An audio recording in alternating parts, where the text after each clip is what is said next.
الرحمن الرحیم۔ شروع کرتا ہوں اللہ تعالیٰ کے بابرکت نام سے جو بڑا مہربان اور نہایت رحم والا ہے۔ علی وائس کے سننے والے معزز سامعین السلام علیکم۔ یہ ویڈیو حضرت موسیٰ علیہ السلام کے دور میں ایک دولت مند اور مغرور شخص قارون کی کہانی بیان کرتی ہے۔ قارون کو اللہ تعالیٰ نے بے پناہ دولت سے نوازا تھا، لیکن اس نے اس نعمت کا غلط استعمال کیا اور غرور و تکبر میں مبتلا ہو گیا۔ اس ویڈیو میں بتایا گیا ہے کہ قارون نے کیسے اللہ کی نافرمانی کی اور اس کے نتیجے میں اس پر اللہ کا شدید عذاب نازل ہوا۔ ویڈیو میں قارون کے انجام کو بیان کیا گیا ہے اور اس سے ملنے والے سبق کو سمجھایا گیا ہے کہ دولت اور دنیاوی کامیابیوں پر غرور انسان کو تباہی کی طرف لے جا سکتا ہے۔ قارون کی کہانی قرآن مجید، اسلامی تاریخ اور روایات میں تفصیل سے بیان کی گئی ہے، جو ایک عبرتناک قصہ ہے اور اللہ کے حکم سے منہ موڑنے والے کی حالت کو نمایاں کرتی ہے۔ قارون حضرت موسیٰ علیہ السلام کے دور کا ایک فرد تھا جو حضرت موسیٰ کی قوم بنی اسرائیل سے تعلق رکھتا تھا۔ قارون کو اللہ تعالیٰ نے بے پناہ دولت عطا کی تھی اور وہ اس دولت کی وجہ سے اپنے دور کا ایک بہت بڑا مالدار شخص تھا۔ قارون کا پس منظر: قارون بنی اسرائیل سے تھا اور بعض روایات کے مطابق وہ حضرت موسیٰ علیہ السلام کا قریبی رشتہ دار تھا۔ اسے اللہ تعالیٰ نے دنیاوی مال و دولت سے نوازا تھا، یہاں تک کہ اس کے خزانے کی چابیاں اٹھانے کے لیے کئی آدمیوں کی ضرورت ہوتی تھی۔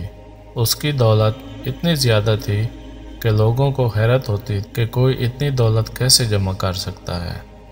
اس وقت قارون اپنی دولت پر بہت فخر کرتا تھا اور اسے یقین تھا کہ یہ سب کچھ اس کی اپنی محنت اور قابلیت کا نتیجہ ہے۔ دولت پر غرور: اللہ تعالیٰ نے قارون کو بے پناہ مال و دولت سے نوازا تھا، لیکن بدقسمتی سے وہ اس نعمت کا شکر گزار ہونے کی بجائے اس پر غرور کرنے لگا۔ وہ سمجھتا تھا کہ اس کی دولت اس کی اپنی ذہانت اور محنت کا نتیجہ ہے اور اس میں کسی کا کوئی حصہ نہیں۔ اس کا یہ گمان اسے غرور اور تکبر کی طرف لے گیا اور اس نے اپنے مال کو لوگوں کے سامنے فخر سے دکھانا شروع کر دیا۔ وہ لوگوں کو اپنی دولت کی نمائش کرتا اور اس سے یہ پیغام دیتا کہ وہ ایک کامیاب اور ذہین انسان ہے اور وہی کامیابی کا مستحق ہے۔ قارون کی نصیحت کو ٹھکرانا: جب قارون کے تکبر اور غرور کی خبر لوگوں کو ہوئی تو کچھ نیک لوگوں نے اسے نصیحت کی کہ وہ اللہ کا شکر ادا کرے اور اپنے مال کا کچھ حصہ اللہ کے راستے میں خرچ کرے۔ انہوں نے اسے سمجھایا کہ دنیا کی دولت فانی ہے اور اللہ کی خوشنودی ہی اصل کامیابی ہے، لیکن قارون نے ان کی نصیحت کو ٹھکرا دیا اور کہا کہ دولت اس کی اپنی قابلیت اور علم کا نتیجہ ہے اور اس میں کسی دوسرے کا کوئی دخل نہیں۔ اللہ کا عذاب: قارون کی نافرمانی اور غرور کی حدیں بڑھتی چلی گئیں اور وہ اپنی دولت پر مزید فخر کرنے لگا۔ وہ یہ بھول گیا کہ یہ سب کچھ اللہ کی طرف سے عطا کیا گیا تھا اور اللہ جب چاہے کسی کو دولت سے نواز سکتا ہے یا اسے چھین سکتا ہے۔ آخر کار اللہ تعالیٰ نے اس کے غرور اور تکبر کی سزا دینے کا فیصلہ کیا۔ ایک دن قارون اپنے مال و دولت کے ساتھ لوگوں کے سامنے نکلا تاکہ ان پر اپنی دولت کا روب ڈال سکے۔ وہ جب اپنی شان و شوکت کے ساتھ نکلا تو اللہ تعالیٰ نے زمین کو حکم دیا کہ وہ قارون اور اس کی ساری دولت کو نگل لے۔ قرآن مجید میں اس واقعے کو اس طرح بیان کیا گیا ہے: پھر ہم نے اسے اور اس کے گھر کو زمین میں دھنسا دیا، تو اللہ کے مقابلے میں اس کے لیے کوئی جماعت نہ تھی جو اس کی مدد کو آتی اور نہ وہ خود اپنی مدد کر سکا۔ سورۃ القصص۔ اللہ تعالیٰ نے قارون کو اس کی دولت سمیت زمین میں دھنسا دیا۔ اس کی دولت، جاہ و جلال اور اس کا غرور سب کچھ خاک میں مل گیا اور وہ اپنے انجام کو پہنچا۔ قارون کے انجام سے ملنے والے سبق: قارون کی کہانی ہمیں بہت سے اہم سبق سکھاتی ہے۔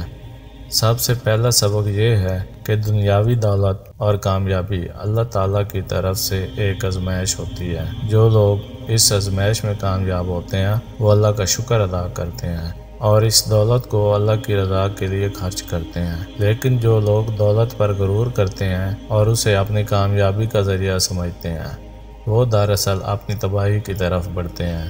دوسرا سبق یہ ہے کہ دنیاوی مال و دولت فانی ہے اور آخرت کی کامیابی اصل کامیابی ہے۔ قارون نے اپنی ساری دولت اور کامیابی کو اپنی طاقت سمجھا، لیکن جب اللہ کا عذاب آیا تو نہ وہ خود کو بچا سکا اور نہ اس کی دولت اس کے کسی کام آئی۔ یہ واقعہ ہمیں یاد دلاتا ہے کہ دنیا کی کامیابیاں صرف وقتی ہوتی ہیں، اور اگر انسان اللہ کی نافرمانی کرتا ہے تو وہ کسی بھی وقت تباہ ہو سکتا ہے۔ قرآن میں قارون کا ذکر۔ قارون کا ذکر قرآن مجید کی سورۃ القصص میں کیا گیا ہے۔ اس کے علاوہ مختلف تفسیر میں بھی اس کا ذکر ملتا ہے۔ قرآن مجید میں قارون کی کہانی کو بنی اسرائیل کے ایک عبرت ناک قصے کے طور پر بیان کیا گیا ہے تاکہ لوگ اس سے عبرت حاصل کریں۔ اللہ تعالیٰ نے فرمایا کہ قارون کا یہ انجام اس لیے ہوا کیونکہ وہ تکبر کرتا تھا اور اللہ کی نافرمانی میں مبتلا تھا۔ اللہ تعالیٰ نے قارون کو اس کے غرور اور تکبر کی سزا دی اور اسے عبرت کا نشان بنا دیا۔ قارون کی دولت اور معاشرتی عدم مساوات۔ قارون کی دولت کا ذکر کرتے ہوئے قرآن مجید میں اس کے مال و دولت کی کثرت کو خاص طور پر بیان کیا گیا ہے۔ اس کی دولت اس قدر زیادہ تھی کہ اس کے خزانے کی چابیاں اٹھانے کے لیے کئی آدمیوں کی ضرورت ہوتی تھی۔ اس واقعے سے یہ بھی ظاہر ہوتا ہے کہ معاشرے میں جب دولت کی غیر مساوی تقسیم ہوتی ہے تو اس پر غرور و تکبر اور ناانصافی بڑھتی ہے۔ قارون کی دولت اسے معاشرے میں ایک اعلیٰ مقام تو دیتی تھی، لیکن اس نے اپنی دولت کو دوسروں کی مدد کے لیے استعمال نہیں کیا بلکہ اسے اپنی بڑائی اور فخر کے لیے استعمال کیا۔ قارون کی کہانی کا اختتام۔ قارون کی کہانی کا انجام انتہائی عبرتناک ہے۔ اللہ تعالیٰ نے اس کے غرور کو کچلنے کے لیے اسے زمین میں دھنسا دیا۔ اس کے ساتھ اس کی ساری دولت بھی ختم ہو گئی اور وہ ایک عبرت کا نشان بن گیا۔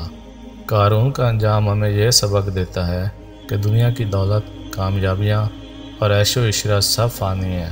اصل کامیابی اللہ کی رضا میں ہے، اور جو لوگ اللہ کے احکام کی نافرمانی کرتے ہیں ان کا انجام ہمیشہ تباہی ہوتا ہے۔ نتیجہ: قارون کی کہانی ہمیں یاد دلاتی ہے کہ اللہ تعالیٰ کی نعمتیں اور دنیاوی دولت ایک آزمائش ہے۔ اگر ہم ان نعمتوں کا شکر ادا نہیں کرتے اور انہیں اللہ کی رضا کے لیے استعمال نہیں کرتے تو ہم بھی قارون کی طرح تباہی کا شکار ہو سکتے ہیں۔ اس کہانی سے ہمیں یہ بھی سبق ملتا ہے کہ انسان کو ہمیشہ عاجزی اور انکساری سے کام لینا چاہیے اور اللہ کی رضا کو اپنی زندگی کا مقصد بنانا چاہیے۔